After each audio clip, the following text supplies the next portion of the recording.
What's up, everybody? Welcome to the Wrestling Junkies podcast. I'm Eric, Mr. Cincinnati Robinson, and I'm joined by the podcast dad himself, Chris Hoops. Chips, how's it going, buddy? It's been a long 24 hours since I've seen you.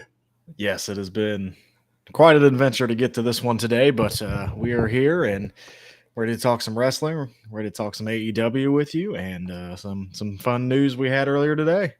Yeah, absolutely. I would not say that this episode is Chris, man. Come on, let's give ourselves a little bit more credit than that. But I think we got a pretty fun show ahead, man. We're getting to recap what we did yesterday.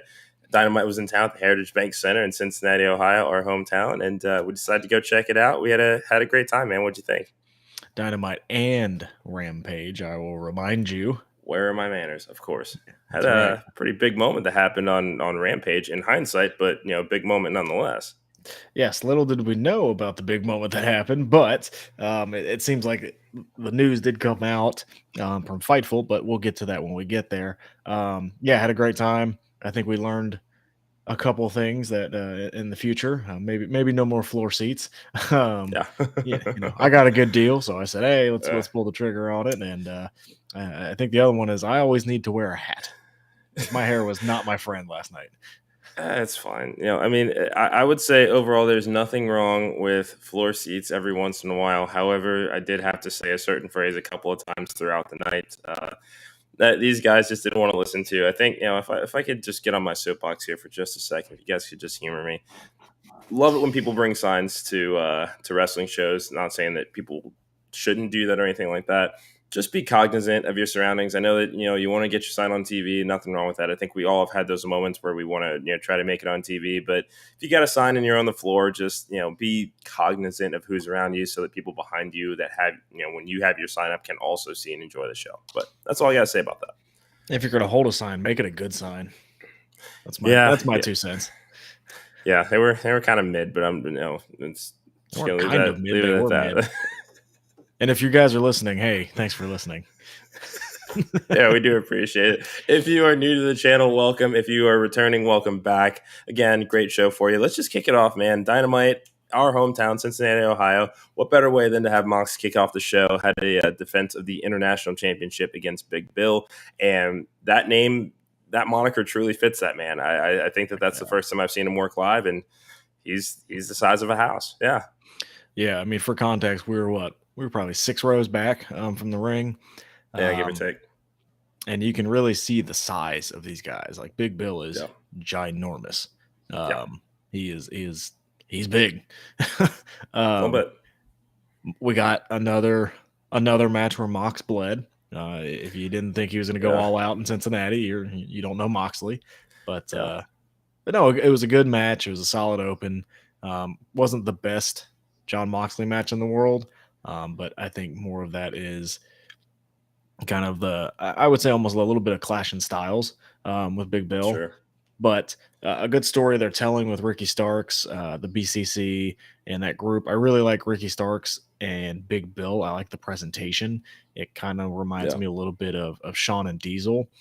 Just the way Ricky is. He has so much personality, and I think he is going to be a big star. But I think he needs that next step, and I think a heater with him would be very, very, very, very good for him in the long run. But what did you think of the match? Yeah, I mean, I agree with you. I mean, it's not like we were expecting a Matt Classic or anything like that, but I think this was a good way to kick off the show. We know the energy, especially whenever Mox is in town and gets to wrestle in front of this particular crowd. He's just on a different level, and I think that's what we appreciate about him. I would like to see more of where this goes with Starks and Big Bill, just because I think that we've seen them kind of give this start-stop push to Big Bill throughout the years, as far as aligning him with different people, Stokely Hathaway being the most recent example. And if you can't make that work with Stokely, it does have to give you some pause about, what kind of dynamic are we going to see with Starks as well.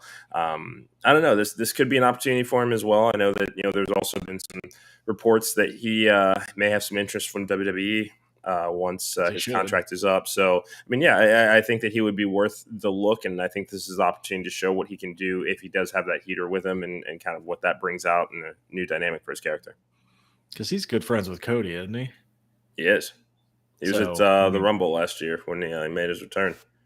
So if he's not happy, I think Cody could be in management's ear and tell him like, hey, this guy's legitimate. Yeah, And from everything we've seen, I think he has star written on him. It's just we got to get a sure. consistent push for him. Obviously, with the CM Punk issue, I think that was going to be his next step, but you just got to move on. And then what happens Yeah. all the time where plans change, pal. Oh well. No, it's what it is. Nothing but up for Ricky Starks. Mox can continue to mox. I mean, I think that now that this title has the importance that it does, thanks to Orange Cassidy, I think we're in for some real fun defenses. And like you said, I think it was our episode the other day that or this might have just been a conversation you and I had. But they just all kind of blur together anymore. But maybe we'll see that defended at the Wrestling Revolver show next month that we're going to.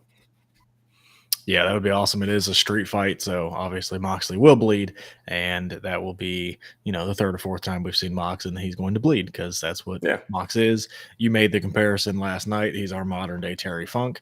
I think that's a great comparison because he can have hardcore matches, he can have great technical matches, and he's just nuts. A little bit. Sometimes that's all you need. A lot of bit, not a little bit. A lot of bit. Yeah, you know who is nuts though? You don't know? Don Callis.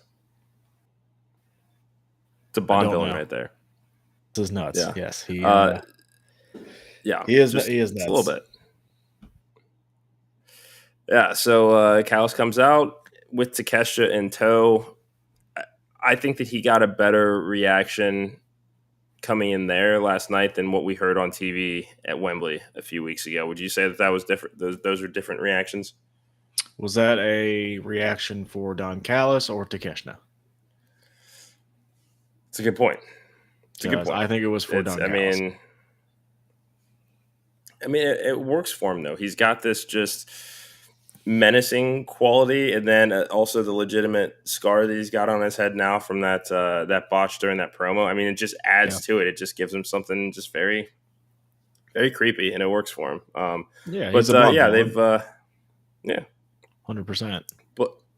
Takeshita, Callis to come out. They have their spiel, and the next target for Takeshita is Kota Ibushi. So it sounds like Kota Ibushi and Takeshita for Wrestle Dream in October. I think this is a pretty cool match to start, really building this card up. I mean, we had to expect that there was going to be a lot of, crossover from Japan. And even though Kota has now, since ended his time there, it's still nice to see that he's going to be involved in these shows going forward. Yeah, it'll be interesting to see. This will be Kota's first singles match with AEW. I think he looked in much better shape at All In, whether that was dealing with an injury or just ring rust or whatever it may be. I know he did roll his ankle or something at All In, so we'll have to kind of keep a monitor on that. But obviously, if they're promoting this match, did they announce that it was going to be at Wrestle Dream? Because I don't think they ever announced when the match was going to be. Yeah, you definitely might be right there. But if I had to guess, I'll clarify that. Yes, if I had to guess, then it'd probably be at Wrestle Dream, just since it's time to start building that card. And he also mentioned Inoki in the promo. And the other thing in the promo too is he said Kenny Omega will be sitting on the couch watching. Do you think Kenny's not going to be on that card?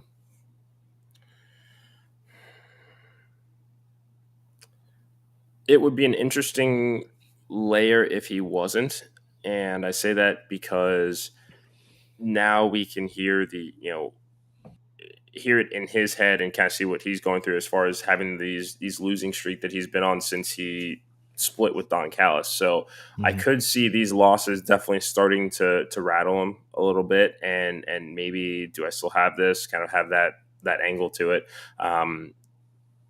But I think I'd have to see more of how he responds next week, since we know, okay, here's the target. How's Kenny going to react to it? So I think that, we need one more week to figure out where his head might be with that. Yeah, and I think Takeshita will get the win over Ibushi and continue that push. And, what does that lead to next? Is that, is he getting pushed to the world title? Is it the international title? I think they're doing a very, very good job building Takeshita up to be a major star in that company. Keep him with Don Callis, grow this, this Don Callis family faction that they have, and I think you'll get. I mean, he's a great wrestler, and had a great match with Kenny Omega, so it's not like he's lacking there. He just needs the mouthpiece, and he might need some fashion tips with that jacket last night, but that's that's another thing. It was a good promo. Yeah. It was good to see him. He had the streamer in a ponytail the whole time that I was trying to yell at him to get out of his hair, funny. But he got out of the ring and ripped it, and got his heat back. So overall, good segment. Don Callis, always knocks it out of the park. Yeah. For sure. Next up on the card, we did have a 4-way match, not a fatal 4-way, but a 4-way match. It was not. Britt Baker. You corrected me. I did. That's what I'm here for. Britt Baker, Hikaru Shida, Nyla Rose, and Toni Storm. Always great to see Toni Storm live, and she's killing this Hollywood starlet gimmick that she's got right now. It's probably my favorite thing going in AEW right now. But why did she come out to the Outcast music? Yeah, it doesn't make a ton of sense, especially with the promo page cut after. Soraya after the match, saying you're out of the group, you're not a friend anymore. But she still came out to the Outcast theme and video. So yes, it. Get your ducks in a row there, and kind of figure out which story you want to tell. Match was good. A lot going on. I think we're going to get Hikaru Shida and Britt Baker into a feud, and then Nyla Rose was just kind of hopefully Nyla can get a program of her own. You think Tony's going to win next week? No, not yet. I think that if you're going to take the time to get Saraya ready to return to singles competition, give her a run with the strap for a while. I could see this, not just only being potentially just Grand Slam, but again, Wrestle Dream and then Full Gear are also coming up. I have no problem with these three doing a trilogy as far as this being the first true test of Paige and her health as a singles competitor.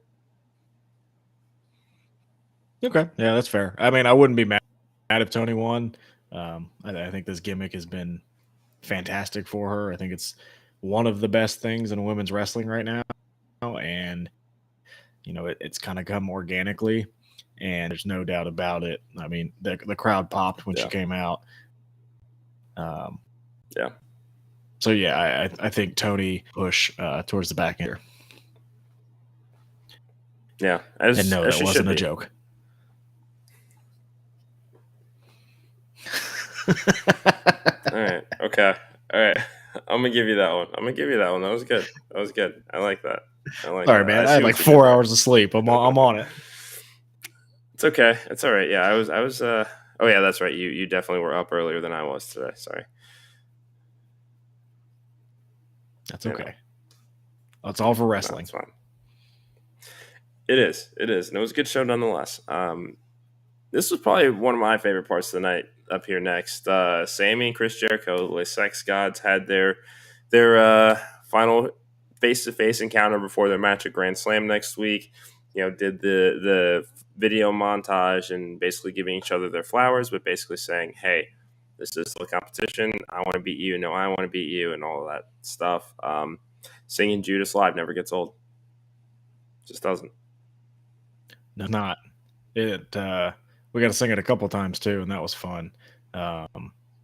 This was corny as hell, but kind of what it needed to be. I'm excited to see what the match is next week. Whether it's I think they're going to stay as a tag team after this match. It's does Sammy take that next step as he get to that Darby Allin, Jack Perry level? Because I don't think he's there quite yet. This is a big test for Sammy, and anytime you get a win over Jericho, it's a big deal. Yeah, for sure. I'd also point out or I'd also like to point out Jericho's sparkly pink boots. I don't think that either of us could pull those off the way that he did yesterday. Yeah, he's literally just a rock star pro wrestler, man. I love that about him. Well, the fact that he came out for Rampage and commentary, he didn't have a shirt on. Yeah. Only Jericho. Jericho getting Jericho, you know. That's right. Only Jericho. But yeah. Followed that up with, actually, I don't know if I can't believe that I skipped over this because I forgot when it was slotted in after the match. But can we just go ahead and skip to long yeah, can we just go ahead and skip to MJF math, please? That was crazy. That was crazy. That was absolutely I was blown away by the fact that we got just this ridiculous bonkers recitation of Steiner math word for word. It was absolute perfection. Man, MJF is he's really stepped up and he's really enjoying this babyface run, man. I'm here for it. I was waiting for him to say, just to channel all his Scott Steiner moments with Samoa Joe. It would have that would have been top for that on the top of the cake for that one. That would have been hilarious. But yeah, it was a fun promo. I'm still waiting for that other shoe to drop with Adam Cole and MJF, and we're gonna get there soon. It's gonna break our hearts. To me, it kind of seems like they're doing. It is. To me, it seems like they're doing a one-off with Joe and MJF, just kind of how this build is going, because I'm not sure, they're doing it so soon. It makes me feel like they have other plans for Revolution. And for me, that's a little disappointing because I think that Joe could be the case. I mean,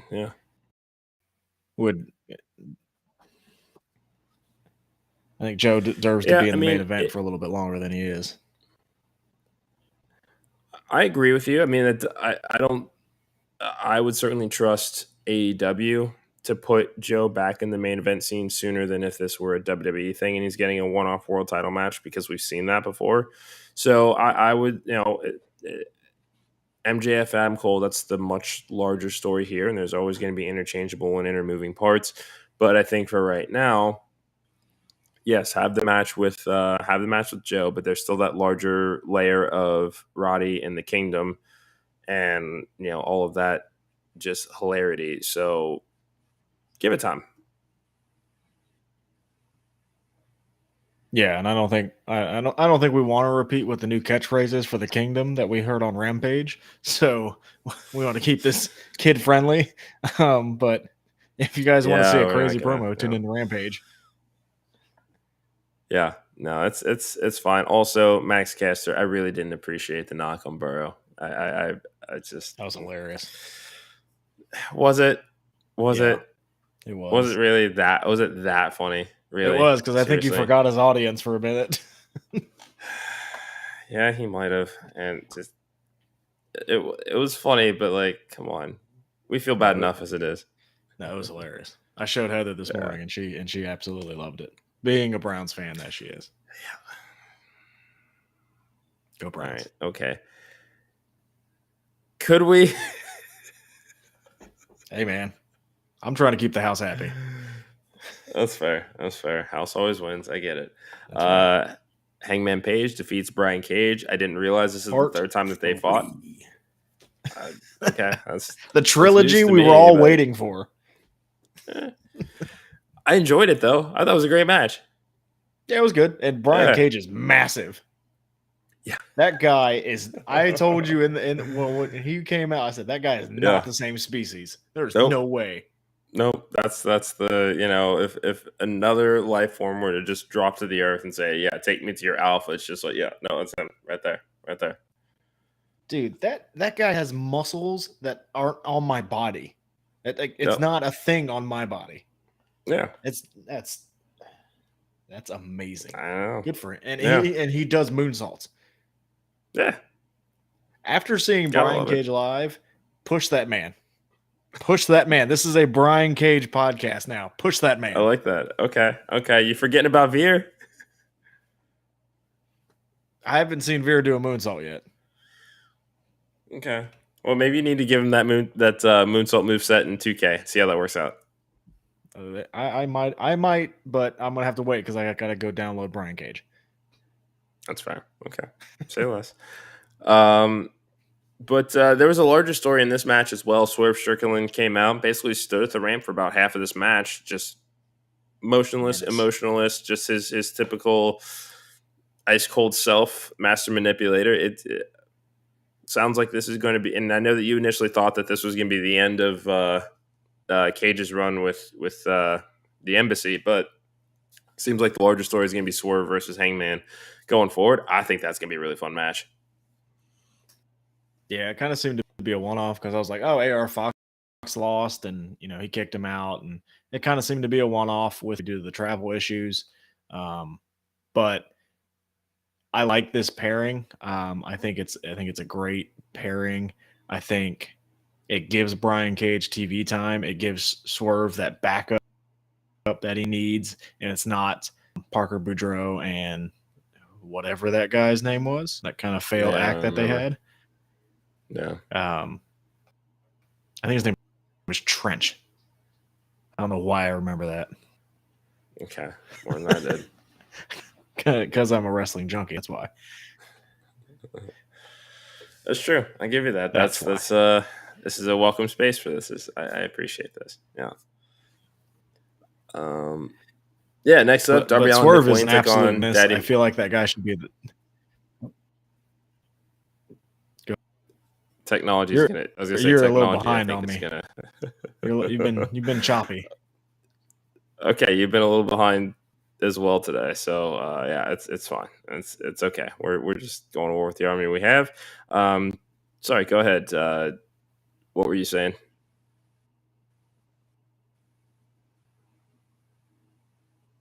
No, I was just saying that Swerve is an absolute miss on top of the ramp.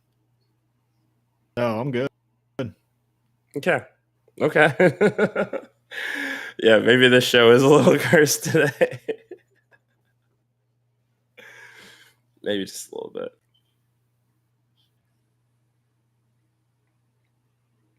All right. Can you hear me now? Out? Yeah.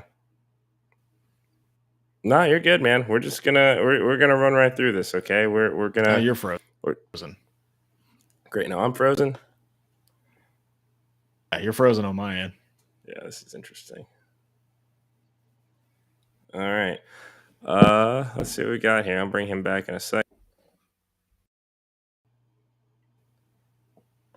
Better now? Anything? I'm back. Are we back? Okay. Yeah, I think we're back. Are we back?